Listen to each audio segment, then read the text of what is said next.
దేవుని వాక్యాన్ని చదువుకుందాం. దెస్సలోనికైలకు రాసిన 2వ పత్రిక 1వ అధ్యాయము. క్రొత్త నిబంధన గ్రంథంలో 188వ పేజీ. దెస్సలోనికైలకు రాసిన 2వ పత్రిక 1వ అధ్యాయము 11, 12 వచనాలు చదువుకుందాం. నాతో కలిసి అందరూ చదవండి.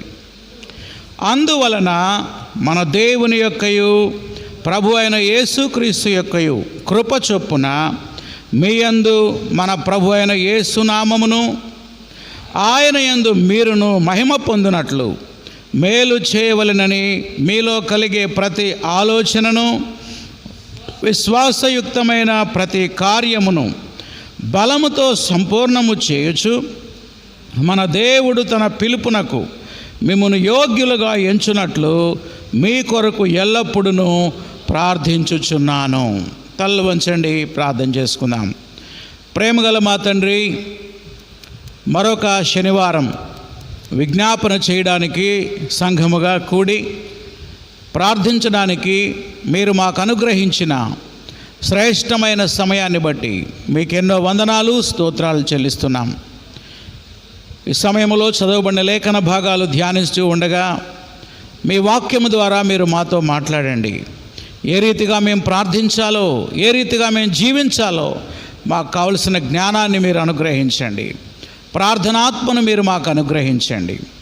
నిలవబడిన మీ దాసుడు బలహీనుడు, ప్రభువా మీరే బలపరచండి. ప్రతి అపవిత్రత మీ రక్తంతో కడగండి, శుద్ధి చేయండి. యోగ్యమైన పాత్రగా మీ సేవకుని వాడుకోమని నజరేయుడైన యేసు నామములో అడిగి వేడుకుంటున్నాం తండ్రి, ఆమేన్. ప్రభునందు ప్రియమైన సహోదరి సహోదరులారా, అపోస్తలుడైనటువంటి పౌలు గారు దెస్సలోనిక సంఘానికి 2 ఉత్తరాలు రాశారు. అది దెస్సలోనికలకు రాసిన 1వ పత్రిక, దెస్సలోనికలకు రాసిన 2వ పత్రిక. ఈ 2 పత్రికల్లో కూడా దెస్సలోనిక సంఘాన్ని ఆదరించడానికి, హెచ్చరించడానికి అనేక విషయాలు పౌలు గారు రాశారు. మరి దెస్సలోనిక సంఘ చరిత్ర అపోస్తల కార్యముల గ్రంథం 17వ అధ్యాయంలో రాయబడింది. ఒకసారి చూడండి. అపోస్తల కార్యముల గ్రంథం 17వ అధ్యాయంలో అపోస్తలుడైనటువంటి పౌలు గారు ఈ సంఘాన్ని ప్రారంభించారు. 17వ అధ్యాయం 1వ వచనం నుండి 9 వచనాల వరకు దెస్సలోనికలో సంఘం ఎలా ప్రారంభమైందో, ప్రారంభించినప్పుడు పౌలు శీలలు ఎన్ని శ్రమలు, ఎన్ని కష్టాలు పడ్డారో ఈ 9 వచనాల్లో మనం చూడవచ్చు. కనుక దెస్సలోనిక సంఘ చరిత్ర ఎక్కడ రాయబడింది? అపోస్తల కార్యములు 17వ అధ్యాయం 1 నుండి 9 వచనాల్లో. అక్కడికి పౌలు, శీల, తిమోతి దెస్సలోనికకు వెళ్ళి మరి దేవుని యొక్క సువార్తని 3 విశ్రాంతి దినాలు ప్రకటించారట. సమాజ మందిరంలో 3 విశ్రాంతి దినాలంటే 3 వారాలు. ప్రతి విశ్రాంతి దినాన దేవుని వాక్యం గురించి బోధించారు. చూడండి 4వ వచనం. అపోస్తల కార్యముల గ్రంథం 17వ అధ్యాయం 4వ వచనం. వారిలో కొందరును భక్తిపరులకు గ్రీసు దేశస్థులలో చాలామందియు ఘనత గల స్త్రీలలో అనేకులు ఒప్పుకొని పౌలుతోనూ శీలతోనూ కలుసుకొనిరి. మరి 3 వారాలు దేవుని సువార్తను ప్రకటించినప్పుడు చాలామంది ప్రభువుని నమ్ముకున్నారు. ముఖ్యంగా యూదులు, ఇంకా ఎవరు, గ్రీసు దేశస్థులు చాలామంది, అంటే దేవుని ఎరగనటువంటి అన్యజనులు, ఇంకా ఘనత కలిగినటువంటి స్త్రీలు. ఘనత కలిగిన స్త్రీలు అంటే ఆ రోజుల్లో గౌరవప్రదమైనటువంటి ఉన్నత స్థితిలో ఉన్న వారి భార్యలు. ఉదాహరణకి గవర్నర్ గారి భార్య, అట్లా అన్నమాట, మంత్రి గారి భార్య, అలాంటి ఘనతకెక్కినటువంటి కొందరు స్త్రీలు కూడా ప్రభువుని నమ్ముకున్నారు. చూడండి 5వ వచనంలో ఏమైందో. అయితే అంటే ప్రజలు ఒకవైపు దేవుని నమ్ముకుంటూ ఉంటే యూదులకి అసూయ కలిగిందంట. చూడండి, యూదులు మత్సరపడి పని పాట లేకుండా తిరిగే కొందరు దుష్టుల్ని వెంటబెట్టుకొని గుంపు కూర్చి పట్టణం అంతా అల్లరి చేస్తూ యాసోను ఇంటి మీద పడి వారి జనుల సభల యొద్దకు తీసుకొని వచ్చుటకు ప్రయత్నం చేసిరి. గందరగోళం చేశారు. అసూయ. ఎందుకంటే యోధా మతంలో నుండి అనేక మంది ప్రభు అయిన యేసుక్రీస్తుని నమ్ముకుంటున్నారు. దాంతో భయంకరమైన శ్రమలు ఆనాడు పౌలు శీలలకు వచ్చాయి. పౌలు శీలను చేర్చుకున్న యాసోనుకు కూడా మరి భయంకరమైన శ్రమలు వచ్చాయి. ఆ తర్వాత పౌలును వారు చంపాలనుకున్నప్పుడు పౌలుని ముందుగా అక్కడి నుంచి బెరయాకి పంపించి వేశారు. ఈ రీతిగా దెస్సలోనిక సంఘం శ్రమలలో పుట్టినటువంటి సంఘం. దేవునికి స్తోత్రం, హల్లెలూయా. రెండవది శ్రమల గుండా వెళుతున్నటువంటి సంఘం. మరి చాలామంది గ్రీస్ దేశస్థులు ప్రభువుని నమ్ముకున్నారు, వాళ్ళకి అన్ని జనుల నుంచి శ్రమలు. చాలామంది యూదులు ప్రభువుని నమ్ముకున్నారు, వాళ్ళకి యూదా మతం నుండి శ్రమలు. కొంతమంది ఘనత కలిగిన స్త్రీలు ప్రభువుని నమ్ముకున్నారు, వాళ్ళకి ఘనత వహించిన వారి నుండి కూడా కొన్ని శ్రమలు. ఇలాంటి శ్రమల గుండా వెళ్తున్నటువంటి క్రైస్తవ సంఘాన్ని ఆదరించడానికి, వారిని హెచ్చరించడానికి పౌలు ఈ 2 ఉత్తరాలు రాశాడు. ఏమేంటి? 1వ దెస్సలోనిక, 2వ దెస్సలోనిక. 2వ దెస్సలోనిక పత్రికలో పౌలు 4 ప్రాముఖ్యమైన అంశాల గురించి వారి కొరకు ప్రార్థన చేశాడు. ఎన్ని అంశాలు? 4. వాటి గురించి ఈరోజు మనం చూద్దాం. 4 prayers in 2nd Thessalonians. Heading పెట్టుకోండి. 2వ దెస్సలోనిక పత్రికలో 4 ప్రార్థనలు. ఎన్ని ప్రార్థనలు? 4 అంశాల కొరకు ఈ దెస్సలోనిక సంఘం కొరకు పౌలు గారు ప్రార్థన చేస్తున్నాడు. నోట్ చేసుకోండి. నెంబర్ 1, మొట్టమొదటిది టు గ్లోరిఫై గాడ్. వారు దేవుణ్ణి మహిమపరచాలని. ఏంటి మొదటి పాయింట్? ఏంటి చెప్పండి? వారు దేవుణ్ణి మహిమపరచాలని పౌలు దెస్సలోనిక విశ్వాసుల కొరకు ప్రార్థన చేస్తున్నాడు. చూడండి, 2వ దెస్సలోనిక పత్రిక 1వ అధ్యాయం 11, 12 వచనాలు. అందువలన మన దేవుని యొక్కయు ప్రభు అయిన యేసుక్రీస్తు యొక్కయు కృప చొప్పున మీ యందు మన ప్రభు అయిన యేసు నామము, ఆయన యందు మీరును ఏం పొందాలి? మహిమ పొందాలి. అండర్లైన్ చేసుకోండి. చాలా అద్భుతంగా ఉన్నాయి ఈ మాటలు. ఏంటి ఈ మాటలు? మన యందేమో దేవుడు మహిమపరచబడాలట, దేవుని యందు మనం మహిమపరచబడాలి. అర్థమైందా? ఒకటి, మన ద్వారా, మన జీవితం ద్వారా దేవుడు మహిమపరచాలి. సంఘం చాలా శ్రమల గుండా వెళ్తూ ఉంది. 4వ వచనం చూడండి. అందువలన మీ హింసలన్నిటిలోనూ, మీరు సహిస్తున్న శ్రమలలోనూ మీ ఓర్పు విశ్వాసము చూచి మేము దేవుని సంఘములో మీ యందు అతిశయపడుచున్నాము. అంటే ఎన్ని హింసలు వచ్చినా, బాధలు వచ్చినా వాళ్ళు దేవుని నుంచి వెనుదిరగకుండా మరి దేవుని కొరకు నిలబడ్డారు వాళ్ళు. దాన్ని బట్టి పౌలు ఆ సంఘాన్ని బట్టి ఏం చేస్తున్నాడు? అతిశయిస్తున్నాడు. ఇప్పుడు వారి కొరకు ప్రార్థన చేస్తున్నాడు. ఏమనంటే చెప్పండి, మన యందు దేవుడు మహింపరచబడాలి, దేవునిలోరా మనం మహింపరచబడాలి. ప్రేమైన దేవుని బిడ్డలారా చెప్పండి, మన జీవితం ద్వారా దేవుడు మహిమపరచబడాలంటే ఏం చేయాలి? ఏం చేస్తే దేవుడు మన జీవితం ద్వారా మహింపరచబడతాడు? ఏం చేయాలో కింద చెప్తున్నాడు చూడండి. 12వ వచనం 3వ లైన్. మేలు చేయవలెనని మీలో కలిగే ప్రతి ఆలోచన. రాసుకోండి. ఇతరులకు మేలు చేయడం ద్వారా మన ద్వారా దేవునికి ఏమొస్తుంది? మహిమ. ఒకటి, మేలు చేయడం ద్వారా. దేవుని బిడ్డలమైన మనం ఎన్నడూ ఎవరికి కీడు చేయకూడదు, కానీ అందరికీ ఏం చేసేవారిగా ఉండాలి? మేలు చేసేవారిగా ఉండాలి. మనం ఇతరులకు మేలు చేసినప్పుడు మన ద్వారా దేవుని నామానికి ఏమొస్తుంది? చెప్పండి, మహిమ వస్తుంది. మహిమ వస్తుంది. ఈ మధ్యనే ఒక సహోదరుడి యొక్క సాక్ష్యం విన్నాను నేను. వాళ్ళు హైదరాబాద్లో ఉంటారు. వాళ్ళు ఉండేటువంటి అపార్ట్మెంట్స్లో 25 కుటుంబాలు ఉంటాయి. ఈయన ఒక్కడే క్రైస్తవ కుటుంబం. మొత్తం ఎన్ని కుటుంబాలు ఉంటాయి? 25. 25లో ఒక్కడే క్రైస్తవ కుటుంబం. వాళ్ళు క్రైస్తవులుగా జీవిస్తున్నప్పుడు ఆ 24 కుటుంబాల్లో ఒక కుటుంబంలో ఒక అమ్మాయికి చాలా భయంకరమైన కడుపు నొప్పి వచ్చిందంట. ఆమె కడుపుతో ఉంది, ప్రెగ్నెంట్తో ఉంది. ఎవరు దగ్గర లేరు. వాళ్ళ అమ్మ ఉంది, వృద్ధాప్యంలో ఉంది ఆమె. భర్త అమెరికాలో ఉంటాడు. తండ్రి ఎక్కడికో వెళ్ళాడు ఊరు పని మీద. ఆమెని హాస్పిటల్ తీసుకెళ్లే వాళ్ళు ఎవరు లేరు.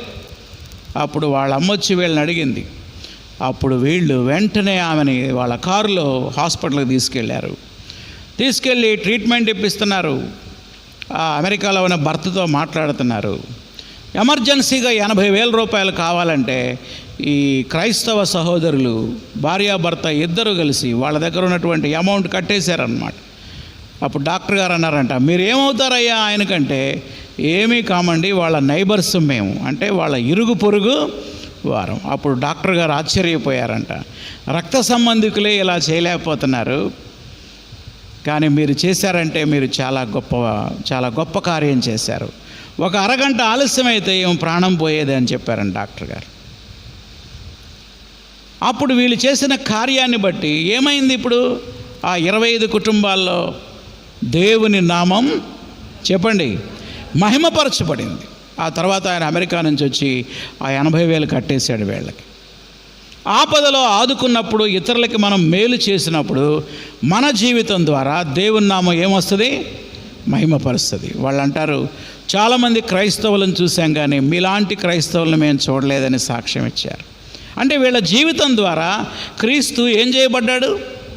మహిమపరచబడ్డాడు. అదే మనకెందుకులే అని మనం స్వార్థపరంగా ఉంటే క్రీస్తు మహిమపరచబడేవాడు కాదు. ఈ సాక్ష్యం నేను విన్నప్పుడు నిజంగా నేను దేవుని స్తుతించి ఆరాధించాను. ఆ కుటుంబాన్ని బట్టి మన యొక్క జీవితం ద్వారా మనం మేలు చేయడం ద్వారా దేవుని నామం ఏం చేయబడుతుంది? మహిమపరచబడాలని ఆయన ప్రార్థన చేస్తున్నాడు. తర్వాత చూడండి, కొంచెం కిందకి రండి. ఒకటి, మేలు చేయడం ద్వారా, తర్వాత విశ్వాసయుక్తమైన ప్రతి కార్యము బలముతో సంపూర్ణము చేయొచ్చు. మన దేవుడు తనకు పిలుపునకు మిమ్మును యోగ్యులుగా ఎంచునట్లు మీ కొరకు ఎల్లప్పుడూ ప్రార్థించుచున్నాను. రెండో విషయం ఏంటంటే, దేవుని నామం మన ద్వారా మహింపరచబడాలంటే ఒకటి, ఇతరులకు మేలు చేసేవారిగా ఉండాలి. రెండవది, విశ్వాసయుక్తమైన ప్రతి కార్యాన్ని బలముతో సంపూర్ణము చేయాలి. అనగా క్రీస్తు కొరకు మనం సాక్షిగా జీవించాలి, పరిశుద్ధంగా జీవించాలి. ఏదో మంచి కార్యాలు చేయడం మాత్రమే కాదు, ఇతరులకు మేలు చేయడం మాత్రమే కాదు, మన జీవితం కూడా ఎలా ఉండాలి? పవిత్రంగా ఉండాలి. ఒకవేళ మన జీవితం సరిగా లేకపోతే మన కుటుంబం ద్వారా దేవునికి మహిమ రాదు. ఏమొస్తుంది? అవమానం. చూడయ్యా, వీళ్ళు క్రైస్తవులంట, ఎప్పుడు ఆ భార్యాభర్తలు తగాదాడుకుంటూనే ఉంటారు. ఎంత అవమానం దేవుని నామానికి. ప్రియమైన దేవుని బిడ్డలారా, మన ద్వారా క్రీస్తు మహిమపరచబడాలి అని పౌలు గారు ప్రార్థన చేస్తున్నాడు. ఈ రాత్రి మనల్ని మనం పరిశీలన చేసుకుందాం. మన జీవితం ద్వారా దేవుడు మహిమపరచబడుతున్నాడా? దేవుడు మహిమపరచబడితే దేవుని ద్వారా ఇప్పుడు మనమేమొస్తాం? మనకేమొస్తుంది? మహిమ వస్తుంది. ఇప్పుడు ఆ సహోదరుడిని అందరూ మెచ్చుకుంటారా? ఆ కుటుంబాన్ని తప్పకుండా మెచ్చుకుంటారు. చూసారా, వీళ్ళ ద్వారా దేవునికి మహిమ వచ్చింది. ఆ దేవుని నమ్ముకోవడం వల్ల వీళ్ళకు కూడా ఏమొచ్చింది? మహిమ వచ్చింది. ప్రియమైన దేవుని బిడ్డలారా, మన జీవితం ద్వారా దేవుని నామం మహింపరచబడుతుందా, అవమానపరచబడుతుందా అని మనల్ని మనం పరిశీలన చేసుకోవాలి. మనం ఏదైతే బోధిస్తున్నామో దాన్ని మనం అనుసరించకపోతే దేవునికి అవమానం. దేవుని వాక్యానుసారంగా జీవించకుండా లోకస్తుల వలె మన ఇష్టానుసారంగా జీవిస్తే దేవునికి అవమానం వస్తుంది. అందుకే పౌలు ప్రార్థన చేస్తున్నాడు. ప్రియమైన దేవుని బిడ్డలారా, మనం కూడా మన ఆత్మీయ జీవితం కొరకు ఎక్కువగా ప్రార్థన చేసుకోవాలి. ప్రభువా, నీ ద్వారా, నా జీవితం ద్వారా నీ నామం మహింపరచబడాలి. చెప్పండి అందరూ ఈ మాట. ప్రభువా, నా జీవితం ద్వారా నీ నామం మహిమపరచబడాలి. మహింపరచబడాలంటే ఏం చేయాలి? ఇతరులకు మేలు చేయాలి, అది మొదటిది. రెండవది, మనం పరిశుద్ధంగా జీవించాలి. మనం పవిత్రంగా జీవించడం ద్వారా, అవసరతలో ఉన్న వారికి మేలు చేయడం ద్వారా దేవుని నామానికి మహిమ వస్తుంది. రెండో విషయాన్ని చూద్దాం. పౌలు ఈ యొక్క పుస్తకంలో 4 సార్లు ప్రార్థన చేశాడు. ఇది మొదటి ప్రార్థన. రెండవది, టు బి స్ట్రెంథెన్, వాళ్ళు క్రీస్తులో స్థిరపరచబడాలని ప్రార్థన చేశాడు. చెప్పండి, రెండోది ఏంటి? క్రీస్తులో వాళ్ళు ఏం చేయబడాలి? స్థిరపరచబడాలని ప్రార్థన చేశాడు. ఎందుకంటే వాళ్ళు శ్రమలలో ఉన్నారు, కష్టాల్లో ఉన్నారు, బాధల్లో ఉన్నారు. అలాంటి పరిస్థితుల్లో వాళ్ళు తొలగిపోయే ప్రమాదం ఉంది. అలాంటి వారు దేవునిలో స్థిరంగా ఉండాలని, దేవుడే వాళ్ళని స్థిరపరచాలని ప్రార్థన చేశాడు. చూడండి, 2వ అధ్యాయం 17వ వచనం చదవండి. 2:17. 16, 17 కలిసి ఉన్నాయి. మన ప్రభు అయిన యేసుక్రీస్తును మనలను ప్రేమించి కృపచేత నిత్యమైన ఆదరణయు శుభ నిరీక్షణయు అనుగ్రహించిన మన తండ్రి అయిన దేవుడును మీ హృదయములను ఆదరించి, అండర్లైన్ చేయండి, దేవుడు ఏం చేయాలంటే వీళ్ళ హృదయాలని ఆదరించాలి. ఎందుకని? వీళ్ళు శ్రమల గుండా వెళ్తున్నారు, హింసల గుండా వెళ్తున్నారు, అవమానాల గుండా వెళ్తున్నారు. క్రీస్తు కొరకు ప్రార్థన చేస్తున్నాడు పౌలు గారు. ఓ దెస్సలోనిక విశ్వాసులారా, దేవుడు మిమ్మల్ని ఆదరించునుగాక అంటున్నాడు. దేవుని యొక్క ఆదరణ వారు పొందాలని. తర్వాత చూడండి, ప్రతి సత్కార్యమందును ప్రతి సద్వాక్యమందును మిమ్మును స్థిరపరచునుగాక. అండర్లైన్ చేసుకోండి ఆ మాట. చాలాసార్లు కష్టాలు, శ్రమలు వచ్చినప్పుడు మనం క్రీస్తులో నుండి తొలగిపోవడానికి చాలా తొందరపడతాం. అయ్యో, అనవసరంగా దేవుడిని నమ్ముకున్నామే, అనవసరంగా బాప్తీసం తీసుకున్నాం, ఏంటి ఇన్ని శోధనలు వస్తున్నాయి, ఇన్ని బాధలు వస్తున్నాయి అని దేవునిలో నుంచి పక్కకు పోయే ప్రమాదం ఎక్కువ ఉంది. అందుకే పౌలు ప్రార్థన చేస్తున్నాడు, దేవుడు మిమ్మల్ని ఆదరించునుగాక, దేవుడు మిమ్మల్ని ఏం చేయునుగాక, స్థిరపరచునుగాక. దాని ఇంగ్లీష్ బైబిల్లో ఎలా ట్రాన్స్లేషన్ చేశాడంటే టు బి స్ట్రెంగ్థెన్, మీరు శ్రమలలో బలపరచబడాలి. అది శ్రమలలో స్థిరంగా ఉండాలంటే ఏం చేయాలి? శ్రమల వైపు చూడాలా, దేవుని వైపు చూడాలా?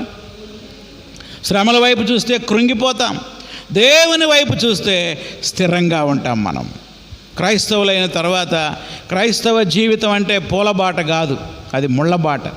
తప్పకుండా మనకు అవమానాలు వస్తాయి, తప్పకుండా మనకు అన్యాయం జరుగుద్ది, తప్పకుండా మనకి శ్రమలు, శోధనలు వస్తాయి. ఇలాంటి శ్రమల గుండా మనం వెళ్తున్నప్పుడు ప్రభు వైపు చూస్తే స్థిరంగా ఉంటాం, పరిస్థితుల వైపు చూస్తే పక్కకే తొలగిపోతాం. మరి మనం ఎటు చూస్తున్నాం?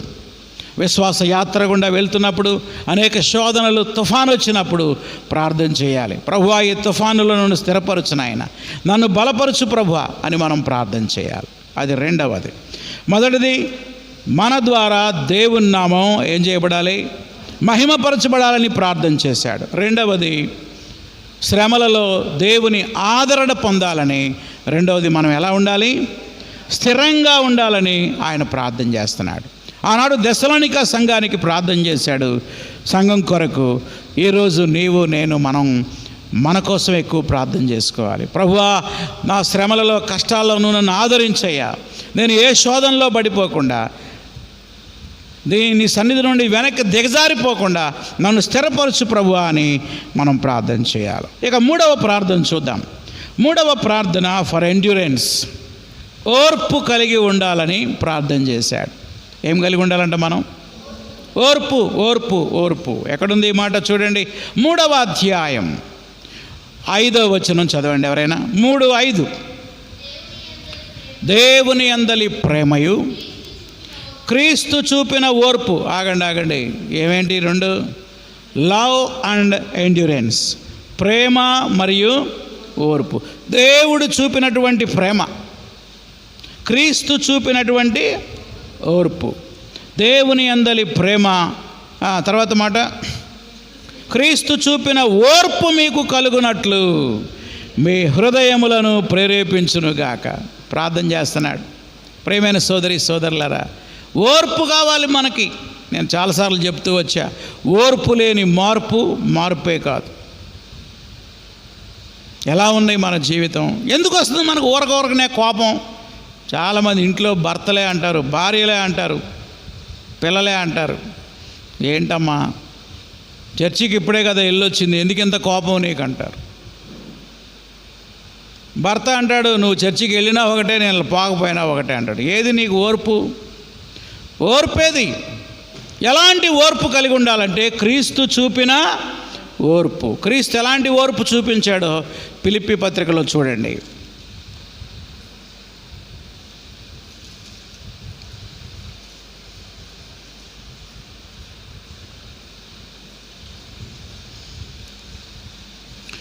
క్షమించండి, ఫిలిప్పీ పత్రిక కాదు, 1వ పేతురు పత్రిక 2వ అధ్యాయం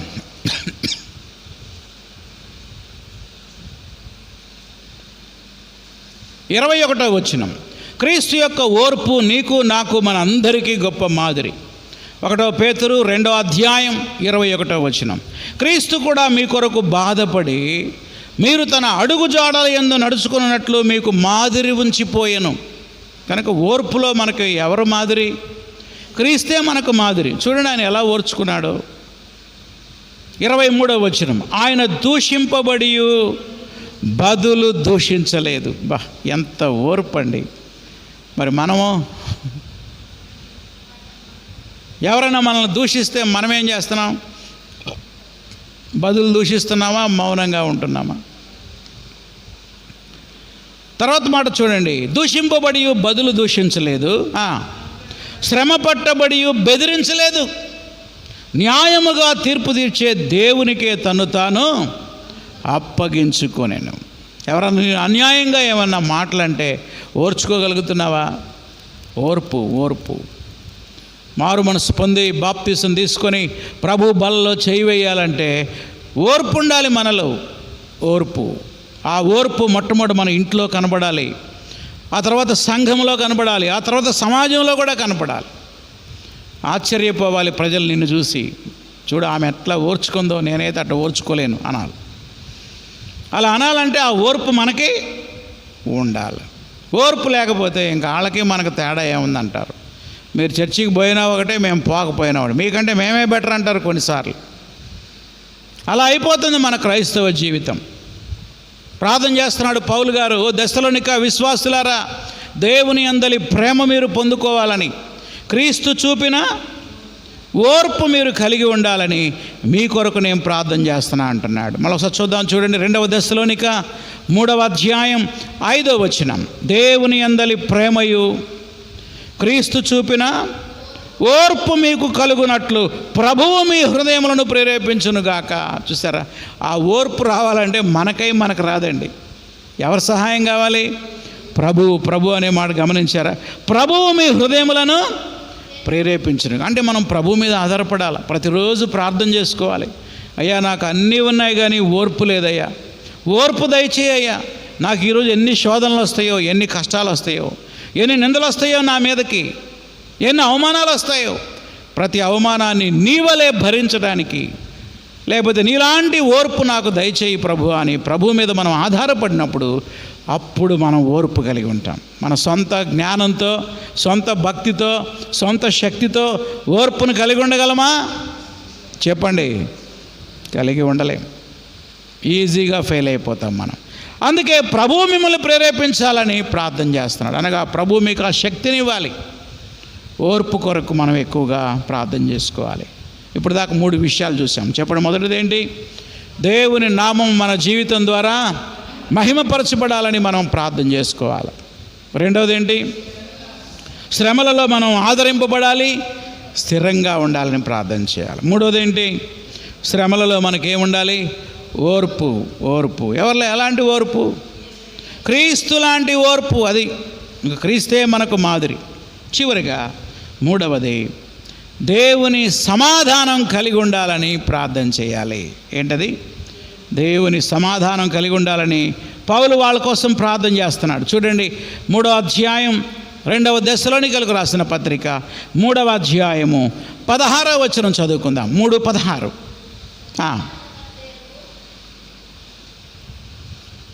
సమాధానకర్తయగు ప్రభువు తానే ఎల్లప్పుడూ ప్రతి విధము చేతను మీకు సమాధానం అనుగ్రహించునుగాక.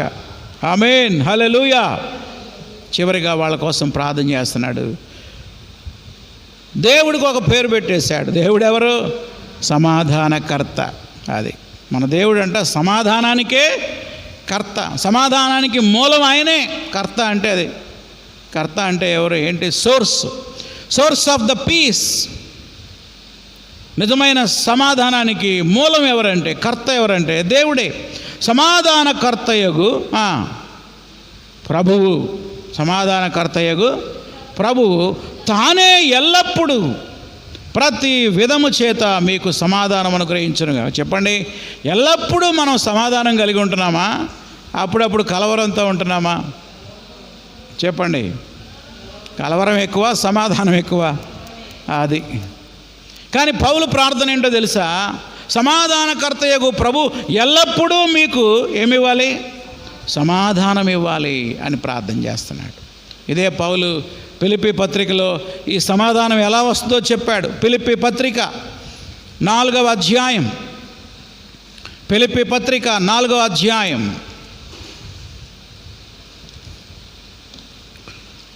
6వ వచనం చదవండి. ఫిలిప్పీ 4:6.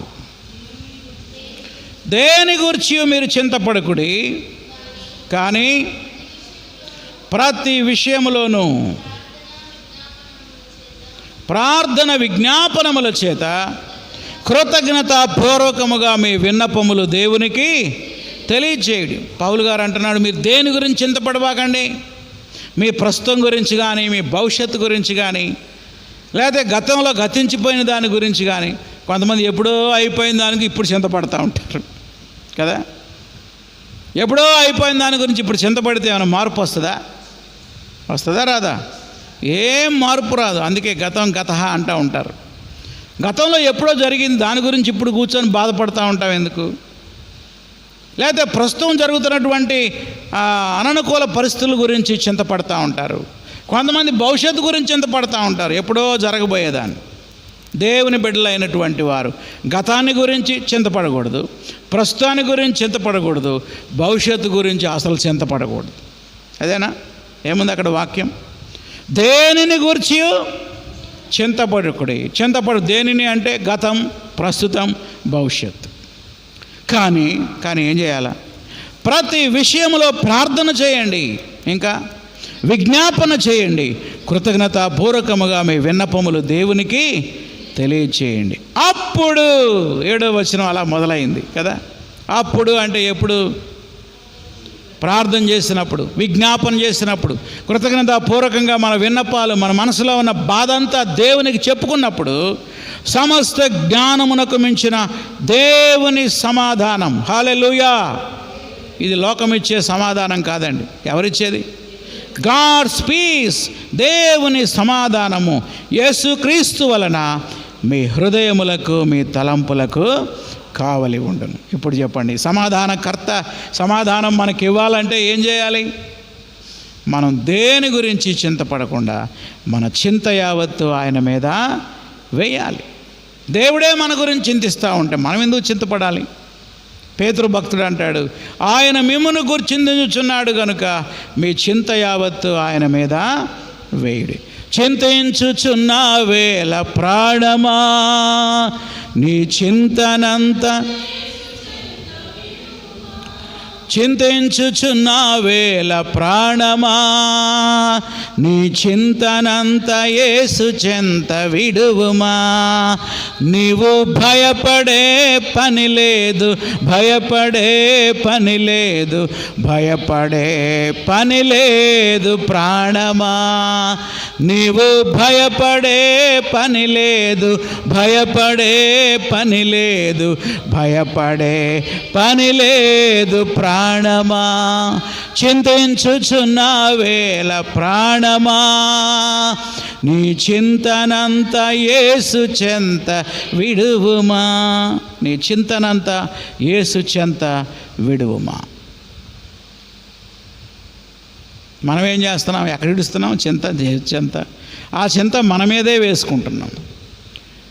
పేతురు భక్తుడేమో, ఎందుకు మీ చింత మీరేం భరిస్తారు? మీ చింత ఎంత ఆయన మీద వేయమంటుంటే ఆ చింత అంతా మన మీద వేసుకుంటున్నాం, భయపడుతున్నాం, కలవరపడుతున్నాం. ప్రియమైన దేవుని బిడ్డలారా, పౌలు గారు ప్రార్థన చేస్తున్నారు 2వ దెస్సలోనిక పత్రికకి. సమాధానకర్తయగు దేవుడు చెప్పండి ఏం చేస్తాడు? 2వ దెస్సలోనిక 3వ అధ్యాయం 16వ వచనం, సమాధానకర్తయగు ప్రభువు తానే ఎల్లప్పుడూ ప్రతి విధము చేత మీకు ఏం కలిగిస్తాడు? సమాధానం అనుగ్రహించునుగాక. ప్రభు మీకు అందరికీ తోడై ఉండునుగాక. ప్రభు వాళ్ళకు తోడై ఉండాలని, సమాధానాన్ని ఇవ్వాలని, ముఖ్యంగా ఒకరితో ఒకరు సమాధానం ఇవ్వాలని, హృదయంలో దేవుని సమాధానాన్ని వారు కలిగి ఉండాలని ఆయన వారి కొరకు ప్రార్థన చేస్తున్నాడు. కనుక సమాధానం 2 రకాలు. ఒకటి హృదయంలో సమాధానం, రెండవది తోటివారితో సమాధానం. నీ హృదయంలో తోటివారితో సమాధానం ఉంటేనే నీ హృదయంలో సమాధానం వస్తుంది. తోటివారితో సమాధానం లేకపోతే నెమ్మది ఉంటుందా? మొహమంతా మాడుచుకొని ఉంటావు అన్నమాట. ఎందుకు మాడుచుకున్నాం? ఇతరులతో మనకేం లేదు, సమాధానం లేదు. ప్రియమైన దేవుని బిడ్డలారా, ఈ సమాధానాన్ని అనుగ్రహించేవాడు దేవుడు, మన ప్రభు అయిన యేసుక్రీస్తు. సమాధానకర్త అయినటువంటి ప్రభు మనకు సమాధానం ఇస్తాడు. నేను ముగించబోతున్నా. 2వ దెస్సలోనిక పత్రికలో పౌలు దెస్సలోనిక విశ్వాసుల గురించి 4 సందర్భాల్లో ప్రార్థన చేశాడు. 4 ప్రేయర్స్ ఇన్ 2 Thessalonians. 1, వారి ద్వారా దేవుని నామం ఏం చేయబడాలి? మహిమపరచబడాలి. దాని రిజల్ట్ ఏంటి? దేవుని ద్వారా మనం కూడా ఏం చేయబడతాం? మహిమపరచబడతాం. అది 1వ అధ్యాయం 11, 12 వచనాల్లో చూసాం. 2వది, శ్రమలలో మనం ఆదరించబడాలని, స్థిరపడాలని ప్రార్థన చేశాడు. అది 2:17. 3వది, శ్రమలలో ఓర్పు కలిగి ఉండాలి, సహనం కలిగి ఉండాలి అని వారి కొరకు పౌలు గారు ప్రార్థన చేశాడు. 3వదిగా, వారు శ్రమలలో కూడా ఏం కలిగి ఉండాలి? సమాధానం. దేవుని సమాధానం వారు హృదయాల్లో కలిగి ఉండాలని, దేవుని యొక్క సమాధానాన్ని వారు తోటి విశ్వాసులతో కలిగి ఉండాలని పౌలు వారి కోసం ఎంతో ప్రార్థన చేశాడు. మనం కూడా ఈ అంశాల కొరకు ప్రార్థన చేద్దాం. మీ కొరకు మీరు ప్రార్థన చేసుకోండి వ్యక్తిగతంగా. ప్రభువా, నా ద్వారా నీ నామం మహింపరచబడాలి, నాకు వచ్చే ప్రతి శ్రమలో, శోధనలో నేను ఆదరించబడాలి, స్థిరపరచబడాలని ప్రార్థన చేసుకుందాం. నాకు ఓర్పు కావాలయ్యా, క్రీస్తు చూపిన ఓర్పు నాకు ఇవ్వయ్యా అని ప్రార్థన చేద్దాం. తలలు వంచండి, వీలైతే మోకరించండి, ప్రార్థన చేయండి మీ హృదయంలో. ప్రభువా, నా ప్రతి పరిస్థితిలో నీ సమాధానం నాకు దయచేయి. నేను ఇక దేని గురించి చింతపడకుండా నా చింత యావత్తు నీ మీద వేయటానికి సహాయం చేయి ప్రభువా అని ప్రార్థన చేసుకుందాం. ప్రేమగల మా తండ్రి, 2వ దెస్సలోనిక పత్రికలో పౌలు దెస్సలోనిక విశ్వాసుల గురించి ప్రార్థించిన 4 అంశాల గురించి మీరు మాతో మాట్లాడుతూ వచ్చారు. మీకు వందనాలు. అనేక సార్లు మా జీవితాల ద్వారా మీ నామానికి అవమానం తీసుకొచ్చామయ్యా. మమ్మల్ని క్షమించండి, నన్ను క్షమించండి తండ్రి. మీ రక్తముతో మా పాపాన్ని కడగండి. మా ప్రవర్తన ద్వారా, మా జీవితం ద్వారా, ఇతరులకు మేము మేలు చేయడం ద్వారా మీ నామానికి మహిమ తీసుకొచ్చేవారిగా మేము ఉండటానికి మాకు సహాయం చేయండి ప్రభువా. అంత మాత్రమే కాదు తండ్రి, శ్రమలలో మేము ఆదరింపబడాలి, స్థిరపడాలి ప్రభువా. శ్రమలలో ఓర్పు కలిగి ఉండాలయ్యా.